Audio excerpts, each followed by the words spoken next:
Hey everybody, Brendan here in Costa Rica at my vacation villa located here in Roma del Mar, right in the Gulf of Nicoya.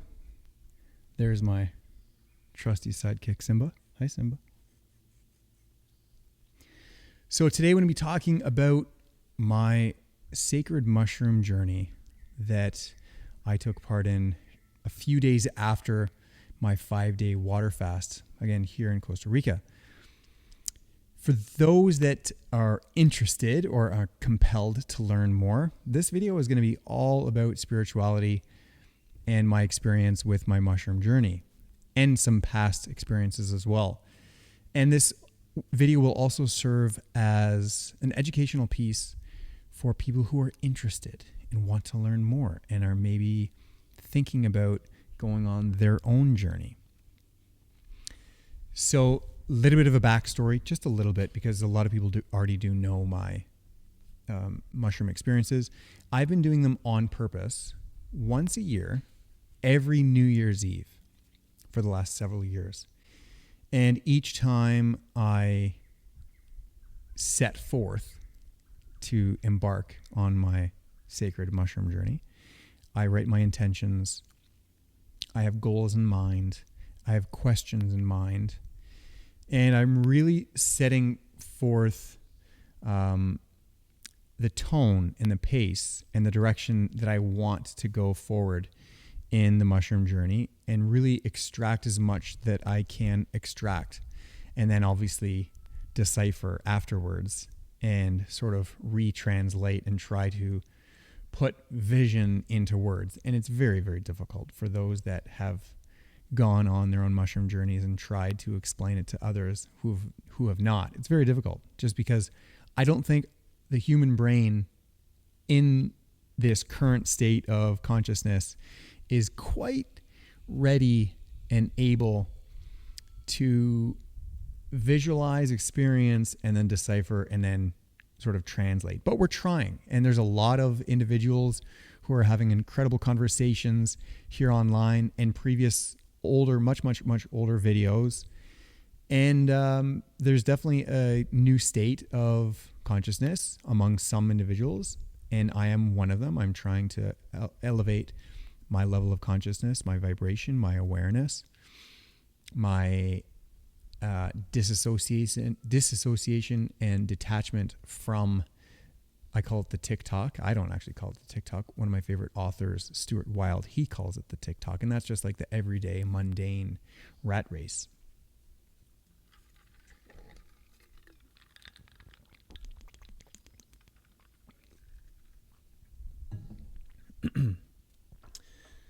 And the whole point of doing this is just to really tune into our higher selves and really detach from, like I said, just the everyday TikTok rat race. Detach from movies, media, TV, radio, newspaper. All of that stuff is just subconscious programming from the masses, instilling their ideas and their concepts onto us, and we're taking the brunt of it for the most part. Society, it's just so driven by media, and I want nothing to do with it. And embarking on mushroom journeys are incredible ways for you to really tune into yourself and detach from all of the bullshit and really set your own intentions. And there's a lot of people that are scared or they've heard of bad trips and negative experiences. And there is really no such thing as a bad trip. There is a poor choice of environment. There is probably a poor choice of surroundings and individuals that you are occupying that space with when you do decide to embark on a mushroom journey. But if you have the right intentions and you've got sort of somewhat of an intellectual decision behind it, and you've got intentions behind it, and there's reasons and rationale, and you've somewhat prepared yourself with a little bit of research, there's no bad trips. There might be some challenging moments in your journey, but the whole point of doing this is work. It's personal development. You want to go to those moments. You want to get into the depths of those moments, or I do for that matter. And I want to get current with whatever those moments are, become graceful for them in past experiences with my childhood and so forth. And then you get current, you become grateful for them, you have unconditional love for them, and then you continue to move forward. You are no longer sort of bounded mentally by those shackles that you didn't get over. And then now you can continue to move forward on your journey without any attachments. That's sort of my experience with mushrooms. And I've been doing them for several years now on purpose. And through therapy, over almost 2 years of therapy, again, this is part of the backstory, I was able to determine 2 points in my life for sure that I hadn't quite gotten over. So little 6 or 7 year old Brendan, my parents were entrepreneurs and they worked super, super hard, and they had to drop me off at my grandparents' farm. And I was so upset. I hated going to the farm because I was young and I hated being left alone with, not my parents. And long story short, it was a weekend. So they said, we'll be back on Sunday afternoon. And they promised. And then so that Sunday morning, I was like waiting on the tractor at the front of the farm, on front of the yard, overlooking the big hill, overlooking the highway to see, not the highway, but like the country road to see oncoming traffic. And I waited for like 7-8 hours. My grandpa was, my grandma and my sister were like, are we going to go get him? Grandpa's like, no, he'll come in when he wants to come in. So my parents couldn't come because they were still working. They were inundated with work, and they came the following day. And little 6 or 7 year old Brendan got traumatized by abandonment at that moment, at that time. And I never got over it. And then there was another time when I was, I think 12 or 13 or 14, grade 6. I really had a chip on my shoulder. I was somewhat envious of the richer kids, the cooler kids, the kids that played more sports, the smarter kids. And I just had a real edge and a sense of entitlement. And I was able to pinpoint that. I was able to pinpoint that moment when I was 6 or 7 at the farm, and I was pinpoint that with my therapist, when I was in grade 6. And then I was able to recognize, my goodness, I really behave with my current girlfriend, or in instances like a 6-year-old Brendan, or like a grade 6-year-old Brendan would. And so in actuality, like, I'm 40 years old. I don't act. When I'm in a fight or a disagreement or something like that, 9 times out of 10, that's not your current age.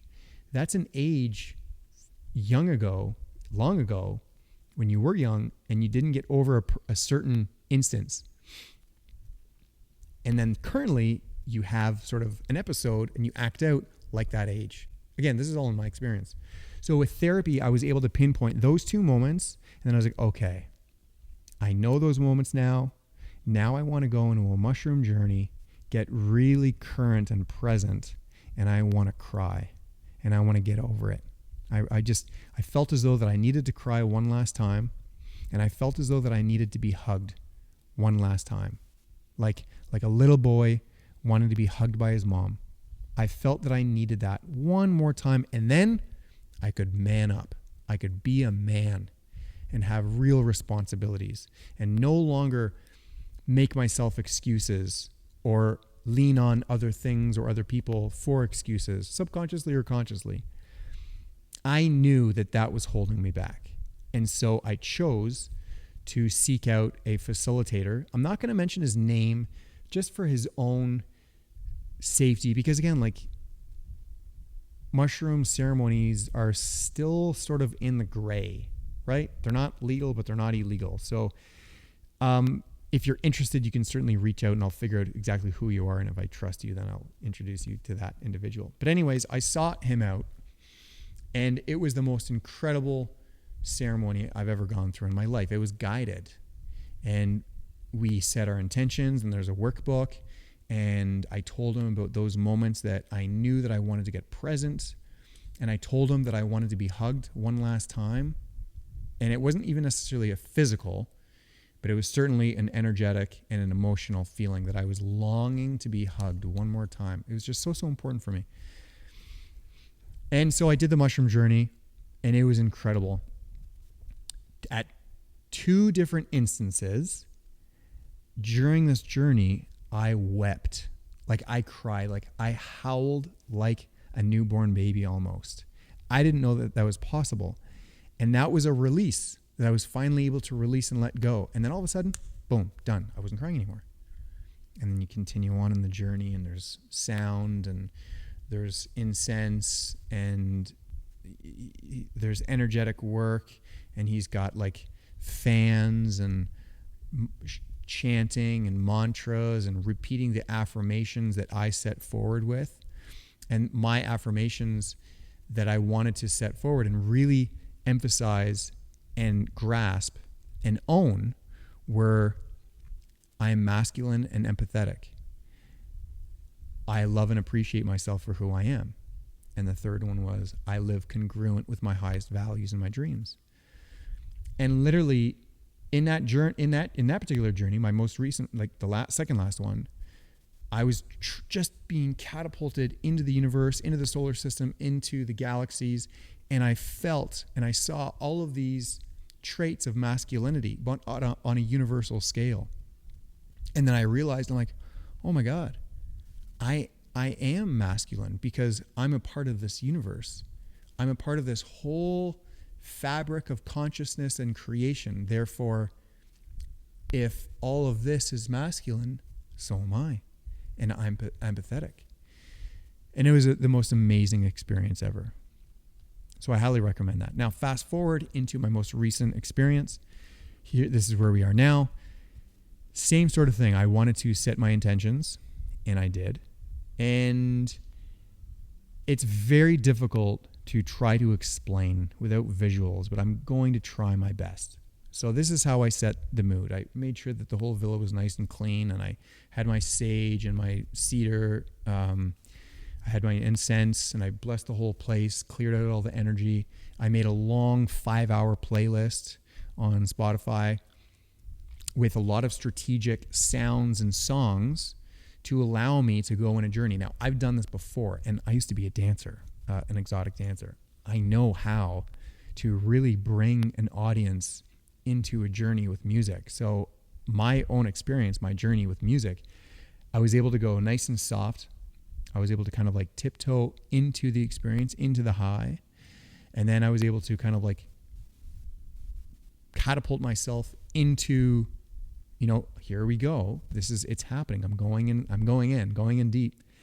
Then I was able to get into some serious silence moments or moments of silence.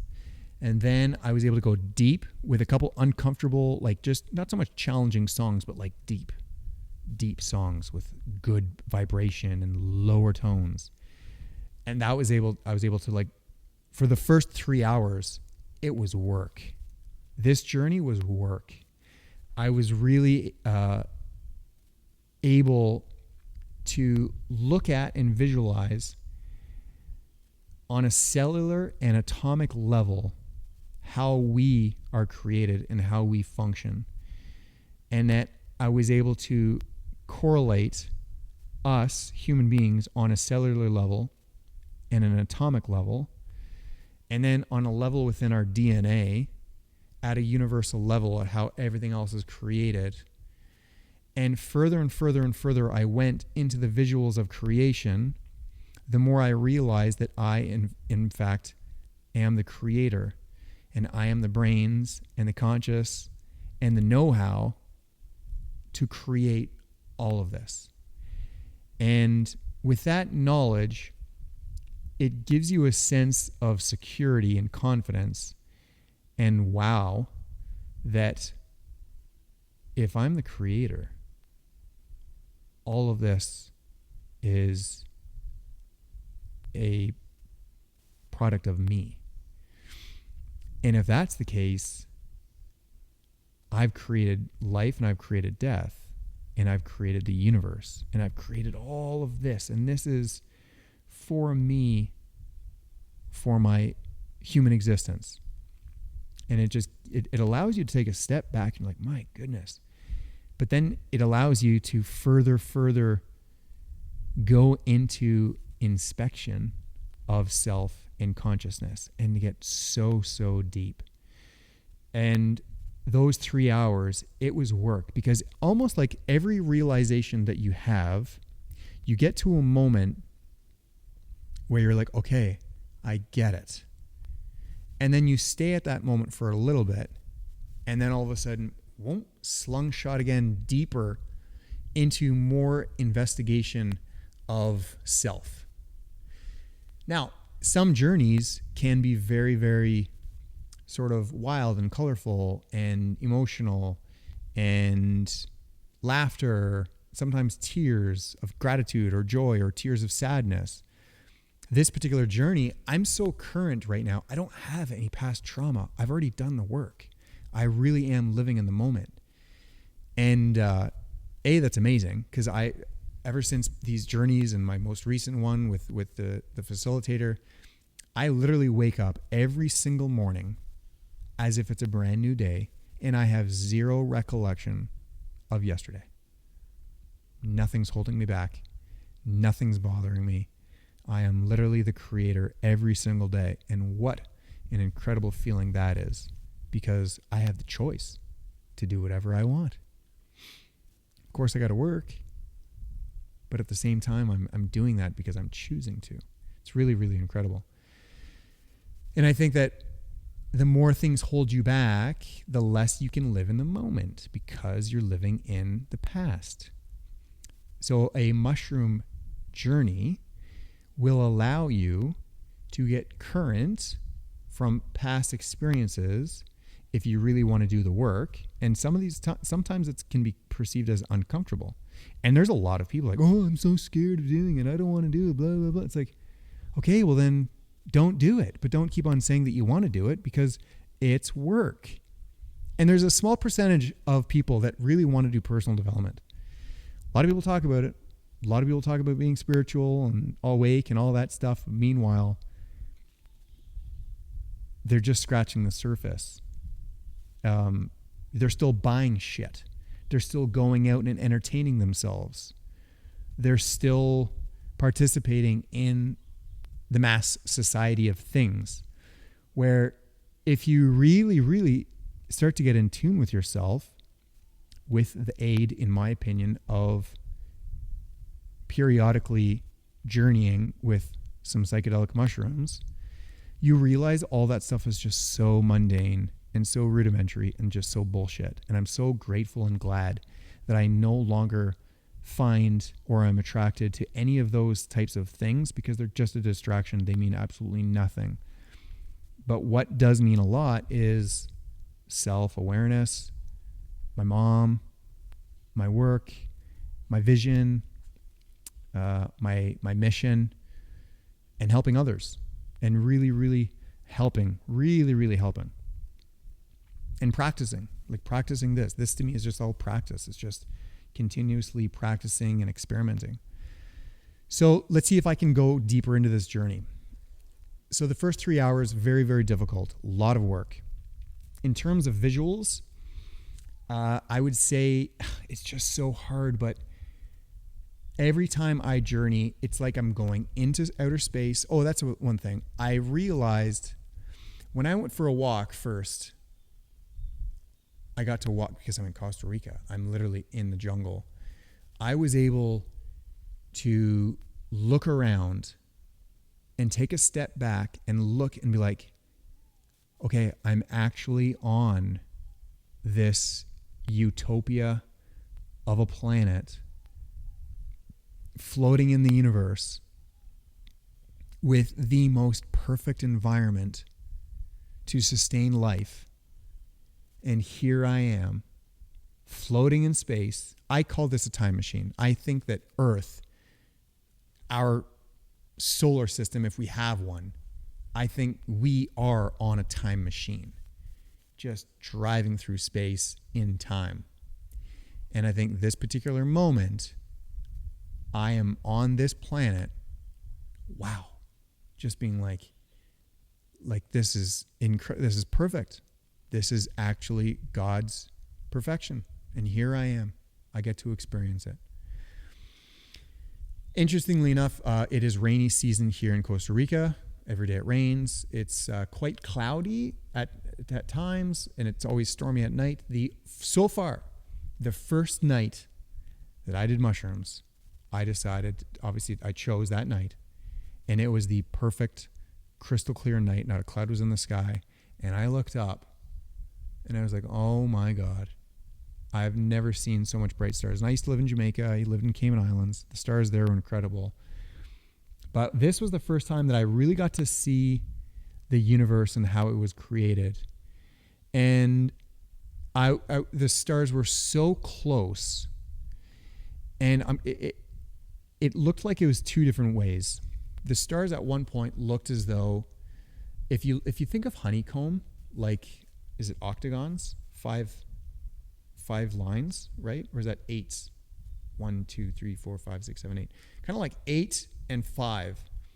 And all the stars were in patterns of those sort of like quadrants almost. And they were all connected, almost like honeycomb, like a beehive.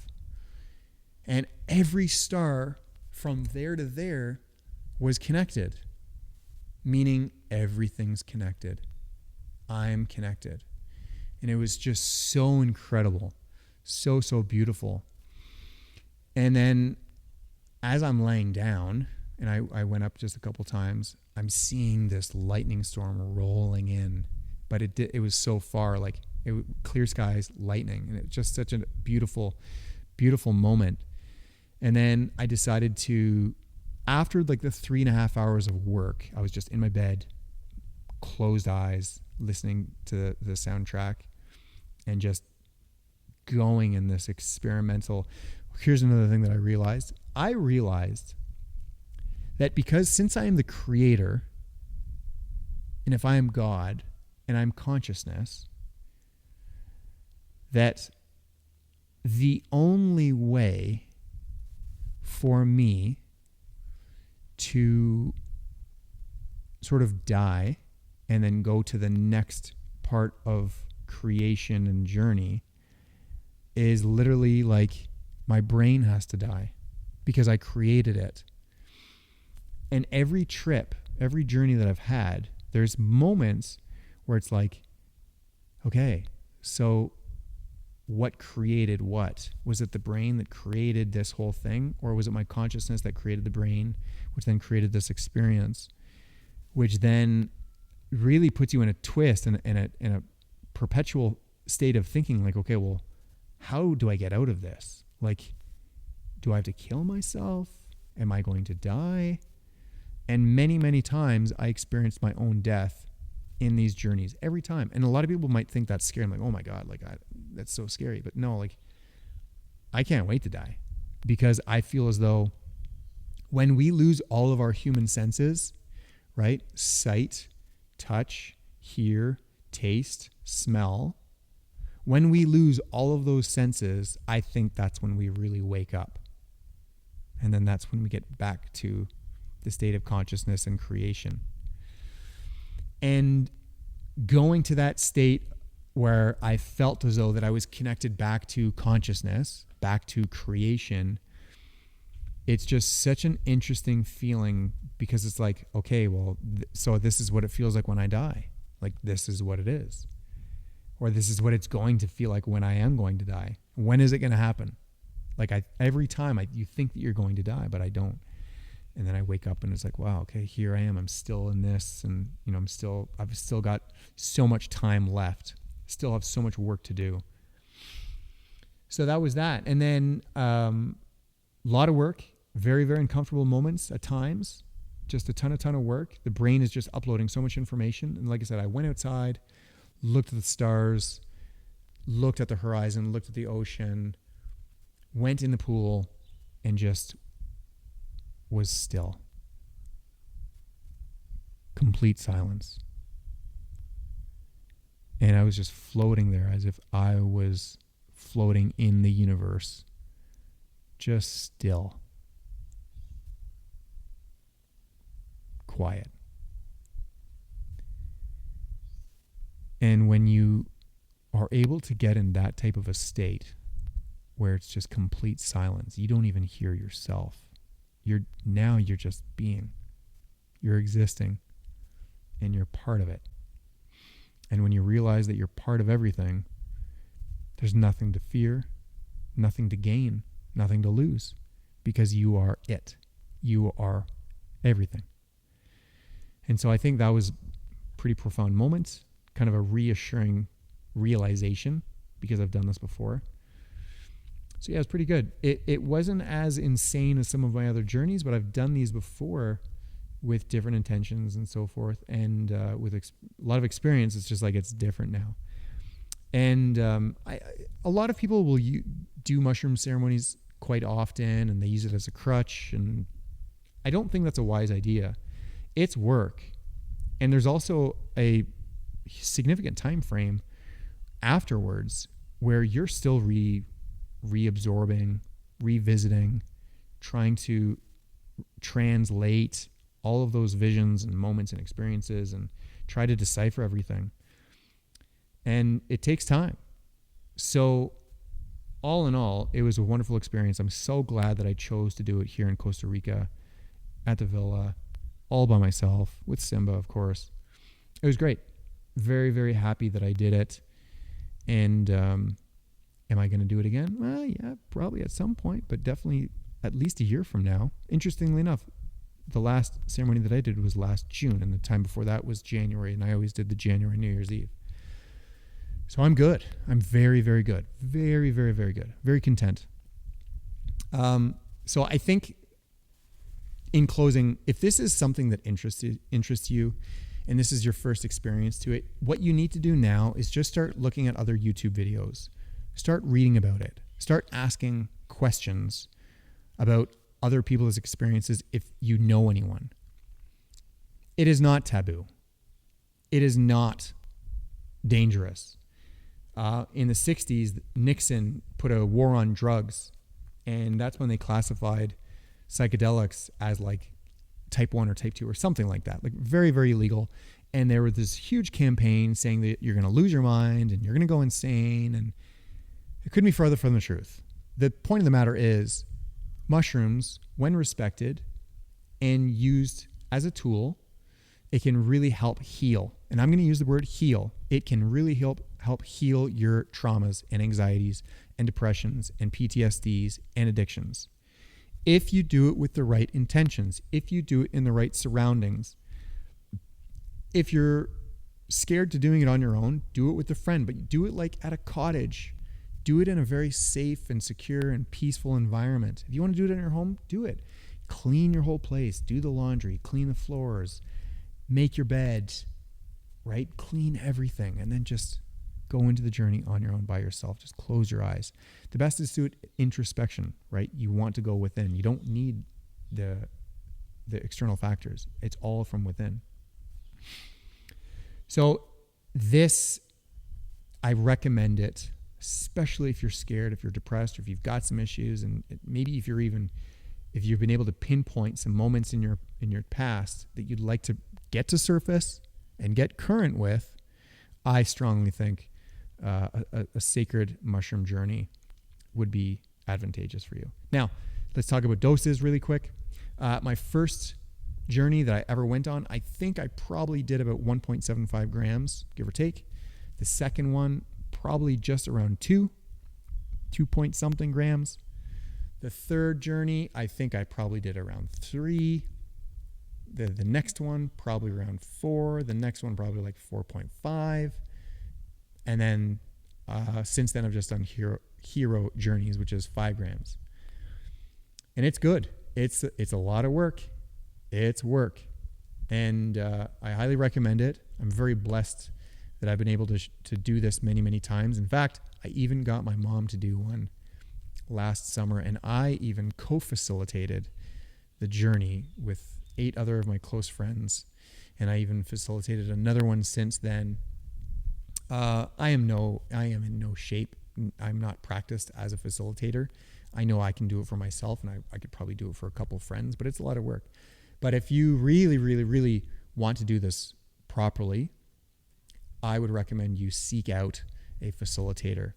Go to Costa Rica, go to Peru, go to Mexico, find a shaman, do a retreat. There are facilitators in Canada and in the States. You just got to do your research and you got to find one, interview them, see if you resonate with them.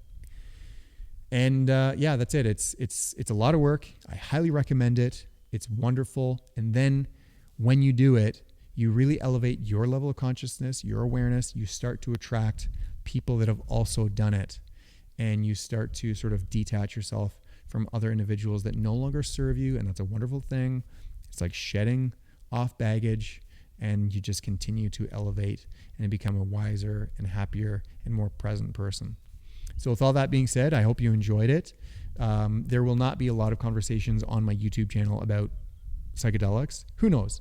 Maybe I should start talking about psychedelics and the correlation with the gut brain, because, and I'll just leave you with this, it has been proven when you are embark on a mushroom journey, the amount of synapses and new pathways that you create in the brain and all the way through in your gut, because you're stimulating a whole medley of new neurotransmitters, and those signals are going right up to your brain, and they're changing pathways, and they're giving you new trains of thought and new abilities to see new things. That's why it's so incredible for addiction and trauma and PTSD and anxiety, because it just won't. It wires your brain, and now you're using different parts of your brain. So, yeah, very, very powerful, very medicinal. I highly recommend it, and respect it. Be present, be grateful for it. And yeah, I strongly recommend it. Hope you enjoyed this video. Hit a like, hit a subscribe. If you have any questions, send me an email. I'll leave my email down below. And I'd be happy to assist you in the journeying of your own life.